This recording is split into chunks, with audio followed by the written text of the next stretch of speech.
Ésaïe 3. Voici que l'Éternel, le Seigneur des armées célestes, va vous priver, Jérusalem, et toi, royaume de Juda, de tout ce qui vous sert d'appui.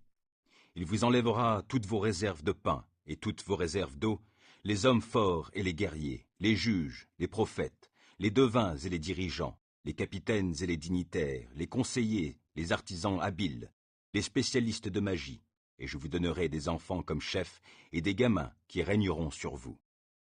On se maltraitera l'un l'autre, compagnon contre compagnon, au sein du peuple. Les jeunes gens se dresseront contre les gens âgés, les gens de rien contre les dignitaires. Un homme empoignera son frère dans sa famille et lui dira « Toi qui as un habit, tu seras notre chef, prends cette maison chancelante sous ton autorité. » Mais alors l'autre s'écriera « Je ne suis pas un médecin, je n'ai dans ma maison ni pain ni vêtements. Ne faites pas de moi un chef du peuple. » Jérusalem chancelle et Juda est tombé, parce qu'ils se révoltent contre la gloire de l'Éternel par leurs paroles et leurs actions à son égard. L'aspect de leur visage a témoigné contre eux. Ils publient leurs péchés comme le fit Sodome, ils ne s'en cachent pas. Malheur à eux, car ils préparent le malheur pour eux-mêmes. Proclamez donc au juste qu'il aura du bonheur, car il profitera du fruit de ses actions. Mais malheur au méchant, cela tournera mal pour lui. Il lui sera rendu selon ce qu'il a fait. Mon peuple est opprimé par de jeunes enfants, des femmes le dominent. Tous ceux qui te dirigent, ô toi mon peuple, ne font que t'égarer. Ils embrouillent la route que tu dois emprunter. L'Éternel s'est levé, il intente un procès, il se tient là, prêt à juger son peuple. Il traduit en justice les responsables de son peuple avec ses dirigeants. Vous avez dévasté la vigne, vous avez entassé dans vos maisons ce que vous avez pris aux pauvres. Pourquoi donc écrasez-vous mon peuple et foulez-vous aux pieds la dignité du pauvre? C'est l'Éternel qui le demande, le Seigneur des armées célestes. L'Éternel dit encore, les filles de Sion se sont enorgueillies. Regardez-les qui marchent en redressant la tête, le regard provoquant. Elles s'avancent à petits pas, en faisant résonner les anneaux de leurs pieds. L'Éternel rendra chauve le sommet de la tête des filles de Sion et le mettra à nu. En ce jour-là, le Seigneur les dépouillera de leurs parures. Les anneaux des chevilles, les bijoux luxueux en forme de soleil et de croissant, les pendentifs, les bracelets, les voiles, les turbans, les chaînettes, les ceintures tressées, les flacons de parfum, les amulettes, les bagues, les anneaux du nez, les toilettes de fête et les amples tuniques, les manteaux, les sacoches, les miroirs, les fines mousselines, les bandeaux et les châles. Il adviendra qu'au lieu de leur parfum, ce sera la mauvaise odeur émanant de la pourriture. Au lieu de leur ceinture, ce sera une corde. Au lieu de leurs cheveux artistement tressés, ce sera une tête chauve. Au lieu de linge fin, un habit de toile de sac. Au lieu de la beauté, une marque infamante. Tes soldats tomberont sous les coups de l'épée, et tes vaillants guerriers mourront dans la bataille. Les portes de Sion ce jour-là gémiront et seront dans le deuil. La ville dévastée restera assise par terre. Ésaïe 4. En ce jour-là, 7 femmes saisiront un seul homme et elles lui diront « Nous pourvoirons à notre nourriture et à nos vêtements, mais permets seulement que nous portions ton nom.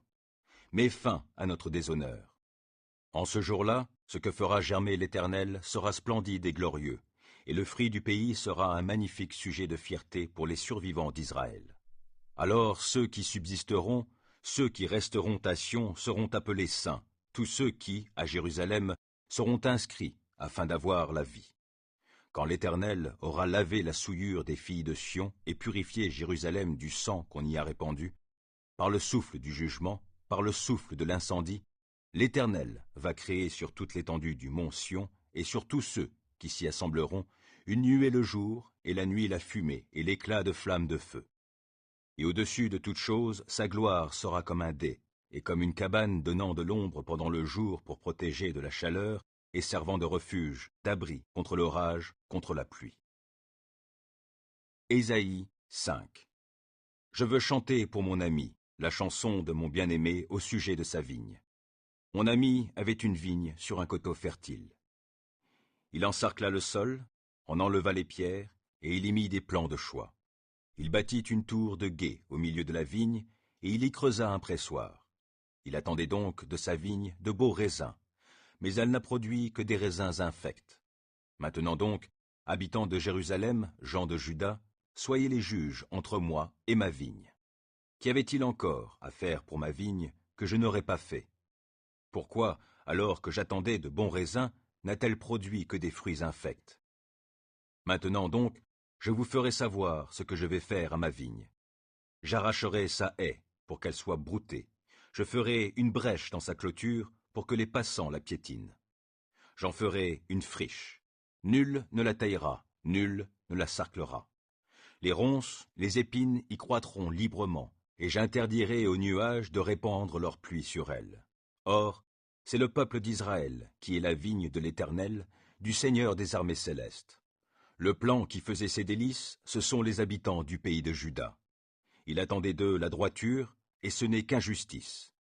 Il attendait d'eux la justice, et ce sont des cris de détresse. Malheur à vous qui joignez maison à maison et ajoutez un champ à l'autre, au point qu'il n'y a plus d'espace libre, parce que vous occupez à vous seuls tout le pays. Le Seigneur des armées célestes m'a parlé et m'a dit, « Ces nombreuses maisons deviendront une ruine.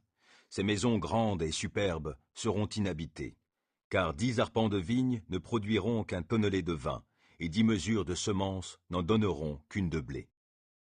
Malheur à vous qui courez de bonne heure après les boissons enivrantes, et qui vous attardez le soir excités par le vin. Des lyres et des luttes, des tambourins, des flûtes animent vos festins où le vin coule à flots.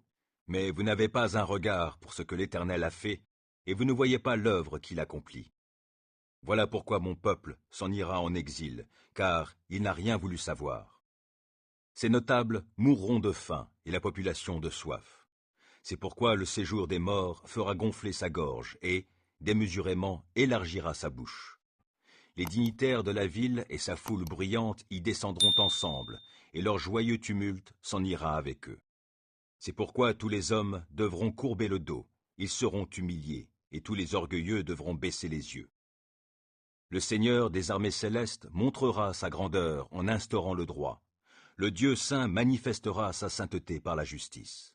Dans la ville ruinée, des agneaux brouteront comme en leur pâturage, et des chevreaux brouteront sur les ruines des demeures des riches.